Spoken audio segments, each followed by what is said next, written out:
Hello, this is Myra Elaine on the Buying Space channel. Today I'm reading from Proverbs chapter 6, starting in verse 1. Warnings Against Folly is the title that the Bible publisher has put in front of this chapter. These are words of wisdom from Solomon to his son. My son, if you have put up security for your neighbor, if you have shaken hands in privilege for a stranger, you have been trapped by what you said, ensnared by the words of your mouth. So do this, my son, to free yourself, since you have fallen into your neighbor's hands. Go to the point of exhaustion and give your neighbor no rest. Allow no sleep in your eyes, no slumber in your eyelids. Free yourself like a gazelle from the hand of the hunter, like a bird from the snare of the fowler. So Solomon's telling his son, get out of this situation. And to the point of exhaustion means to humble yourself. Admit, I shouldn't have gotten into this arrangement with you. I'm so sorry. And do whatever it takes. Don't sleep, don't slumber until you've taken care of this situation and gotten out of it. Sometimes when you co-sign with people, this is like the don't co-sign scripture. Do not co-sign for anyone. If for some reason a person needs a co-signer, that means that the lender, whoever else they're involved with, believes that they can't handle that debt. And they use the person's credit history, credit rating, judgments, all these things that maybe you don't even know about to make that determination. So you may not know everything. That's why the passage says a stranger. This isn't a family member that you've known them your whole life and you know everything about them. And even in those situations, maybe you shouldn't.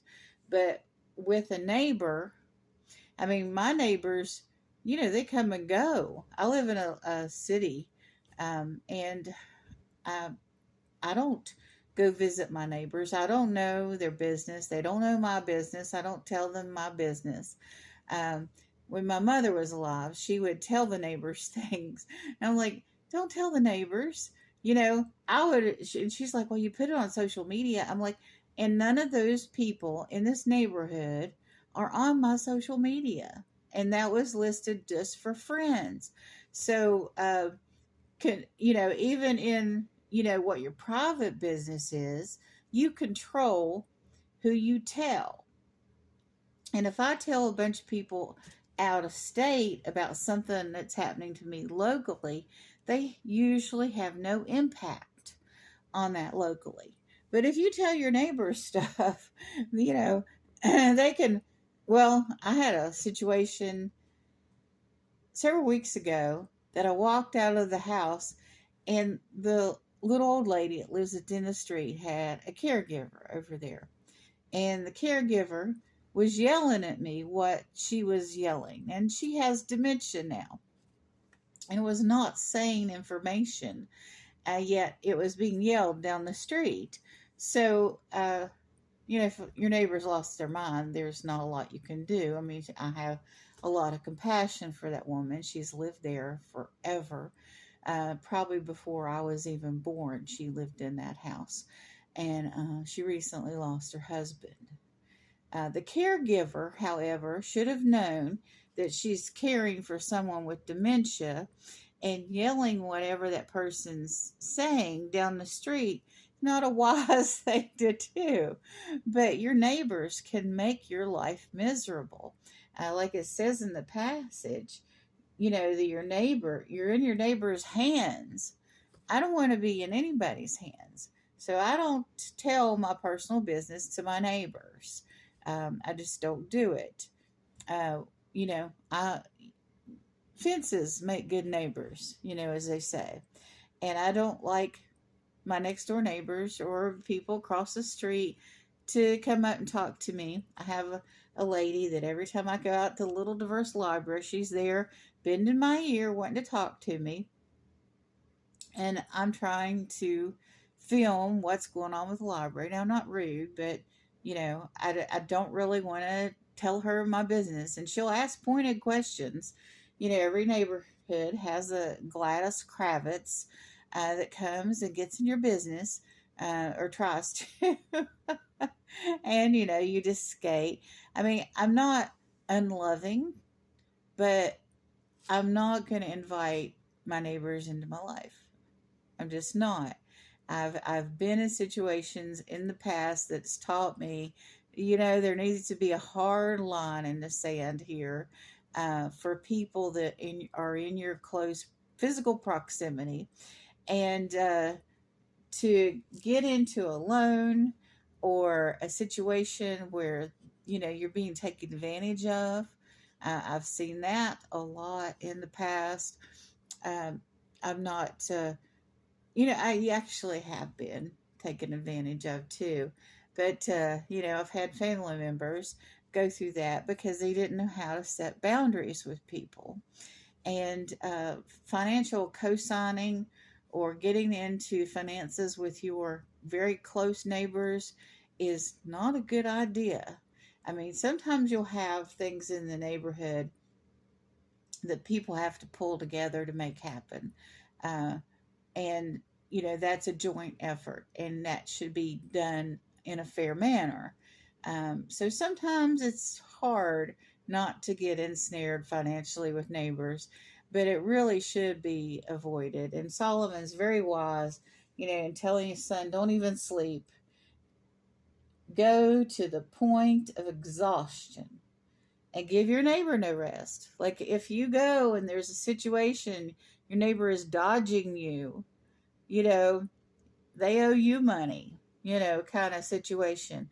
Don't give them any rest. Resolve the issue as soon as you can. And if they won't listen to you, then go to a third party to help with the situation.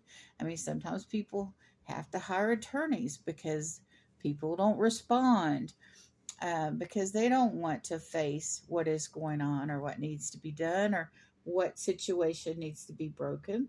I mean, a lot of people get into situations because they want to be popular. I remember I went through a phase when I was like 12 where I was exaggerating and just boasting about things to an extreme.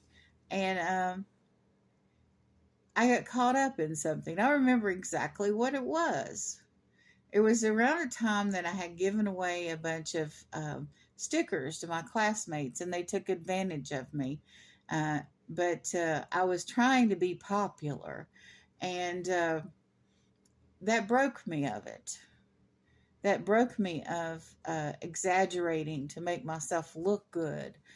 Pride cometh before a fall. And I don't think it was a financial thing that I got twisted in, but it was close. And so I just remember that, that I was bragging about something, exaggerating, and I got caught up in it, and it all collapsed on me. But wasn't anything big, nothing that would be social media worth, kind of thing, even as a bunch of 12-year-olds. But it broke me of it. And years later, I met a man and fell in love with him and married him, and figured out that he was like I was at 12. He exaggerated everything. And the words that came out, and he, instead of being broken of that when he was young, he continued it. For some reason, it was reinforced, and he never got caught, or if he did, he just moved on to other groups of people and would brag and exaggerate things. And he would start over with the same stories he started off with the last group, and would exaggerate and tell the same stories. And after we separated, I found out he was telling these people that he had a college degree, and he didn't. I mean, he never got broken of it. You know, you wonder why you go through certain things in life. I went through that humiliation young, and it broke me of being uh, exaggerating and being this may be dishonest, maybe not. So I went through a phase, and I got broken of it, and that was a healthy thing, even though it was kind of traumatic for me at the time. I didn't realize it made me a better person, because I learned not to do that, to be honest and to be upfront and to set boundaries with people. I learned that early. And not everybody learns that. We have issues in our family from a person that did not set boundaries with anyone. Somebody would talk to them and they would disagree with everything they said, but what they were agreeing to was different than what they agreed with this other person about the same thing. And they just wanted to please everybody. And it was a problem continuously. And I always heard, like I was the one that was called in to mop things up. They never ever got, and I shouldn't have done it. Now that I look back, over a decade ago, I should have said, okay, I'm sorry, I'm not mopping this up for you. But then I would get told, well, Mara, I didn't want to bother you with it. And this is after it ballooned out of control. If, the person would have told me when it started, I would have been able to go to the other person and say, no, this is not how this is. We are not doing this. I mean, I could go on and on. I could actually write a book about this. But anyway, so I would be the one called in with mop. I would be the one that had to come in and eat crow for this other person continuously. And, it became a thing. And I became like a scapegoat. And, I've learned that lesson too. I didn't read Solomon's words carefully enough when I was between the age of 5 and 15. I did read the Bible all the way through at least 4 times, but you don't glean the same wisdom. You don't read the same thing, even if you're reading the same passage as someone else. That's the wonderful thing about the Bible. I've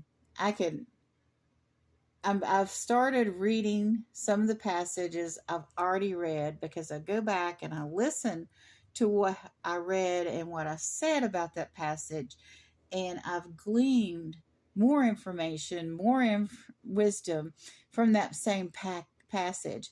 Or I've learned about, the background of the history and the culture of the Jewish people, especially reading the Old Testament. And it adds so much more to what the passage is saying. So in the future, I may reread a lot of passages I've already read.